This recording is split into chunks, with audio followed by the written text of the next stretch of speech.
صاحبی علی الحوض و صاحبی فی الجنہ. یہ قاسم نانوتوی آ رہا ہے، فرمایا آنے دو اس کو پلا دو. یہ کون آ رہا ہے؟ یہ شیخ الہند آ رہا ہے، مالٹے کی جیل میں قرآن کے ترجمے لکھنے والا. فرمایا اس کو بھی لے آؤ. یہ کون آ رہا ہے؟ اس کی 22 سال میں تکبیر اولا فوت نہیں، اس کو گنگوہی کہتے ہیں.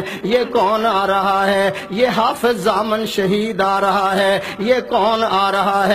یہ انور شاہ کشمیری آ رہا ہے. سبحان اللہ تو کہو.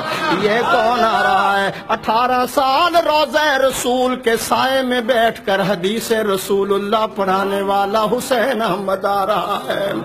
یہ کون آ رہا ہے؟ یہ عطا اللہ شاہ بخاری آ رہا ہے.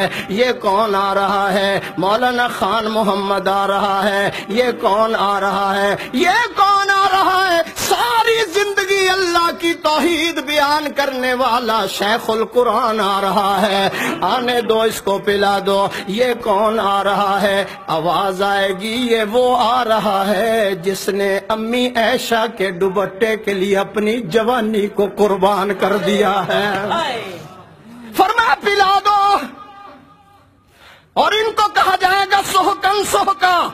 2 طبقے علماء کرام، 2 طبقے، 2 جماعتیں، 2 گروہ، 2 پارٹیاں.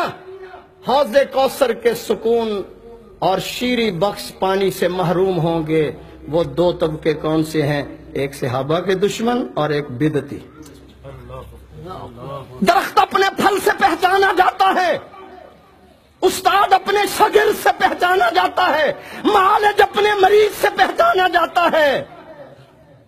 استاد اپنے شاگرد سے پہچانا جاتا ہے، شیخ اپنے مرید سے پہچانا جاتا ہے، محمد اپنے یاروں سے پہچانا جاتا ہے.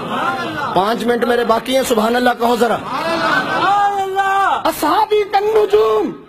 مولانا عطا اللہ صاحب، اللہ کے نبی نے فرمایا اصحابی کالنجوم، میرے صحابہ ستاروں کی مانند ہیں. جس طرح کوئی ستارہ سیاہ نہیں، اسی طرح کوئی صحابی گمراہ نہیں ہے. میرے پاس وقت نہیں. بدعتی اور صحابہ کے دشمنوں کو حوض کوثر سے محروم کر دیا جائے گا.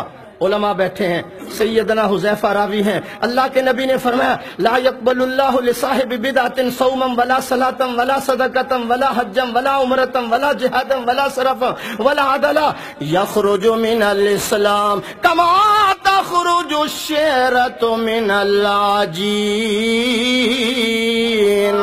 بدعتی آدمی کی نہ نماز قبول ہے، نہ روزہ قبول ہے، نہ حج قبول ہے، نہ عمرہ قبول ہے، نہ نفل قبول ہے. وہ اسلام سے اسی طرح نکل جاتا ہے جس طرح گوندے ہوئے آٹے سے بال کو نکال دیا جاتا ہے. خود بچو، بچوں کو بچاؤ. پروگرام مصطفیٰ فصلی لربک. شکرانہ نعمت کی تیاری. شکرانہ نعمت کیا ہے؟ بدنی قربانی. بدنی قربانی کی انتہا کیا ہے؟ نماز. نماز کی انتہا کیا ہے؟ سجدہ. سجدہ. اب جبین نبوت کو زمین پہ رکھ کے میرے محبوب مجھے منا. پھر ایسا سجدہ کیا کہ مصلی بھی تر ہو گیا.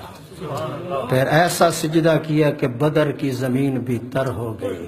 اور قیامت کے دن جو سجدہ ہوگا وہ 7 راتوں کے برابر ہوگا. اللہ فرمائیں گے مانگو. اس وقت حضور کہیں گے یا اللہ میں امت کی بخشش مانگتا ہوں. ان ثانیہ کا سارے پڑھو سارے. ان ثانیہ کا. اللہ فرماتے ہیں میرے حبیب بے شک آپ کا دشمن وہی بے نام و نشان ہوگا، وہی ذلیل ہوگا، وہی رسوا ہوگا، وہی تباہ و برباد ہوگا. ان کا نام و نشان مٹ جائے گا. ان کا نام و نشان مٹ جائے گا. کسی دشمنان مصطفیٰ کو میں بچوں سے قتل کرواؤں گا، کسی پہ بجلی گرواؤں گا، کسی کا جسم پھولے گا، اس میں مر جائے گا. کسی کو اللہ فرماتے ہیں دشمنان مصطفیٰ پر شیر کو مسلط کر دوں گا. کسی دشمن مصطفیٰ کی رسی کو ڈھیلا کر کے اسی میں اس کو پھانسی دے دوں گا. ان ثانیہ کا ہوا الابتر. یہ تباہ و برباد ہو جائیں گے. آپ کا پھریرا 4 ڈانگی عالم میں لہرائے گا. کروٹیں دنیا کی تیرا کسر ڈھا سکتی نہیں. آندیاں تیرے چراغوں کو بجھا، آندیاں تیرے چراغوں کو بجھا سکتی نہیں. میں پھر علماء کی نظر کروں. یہ جب شمع جلتی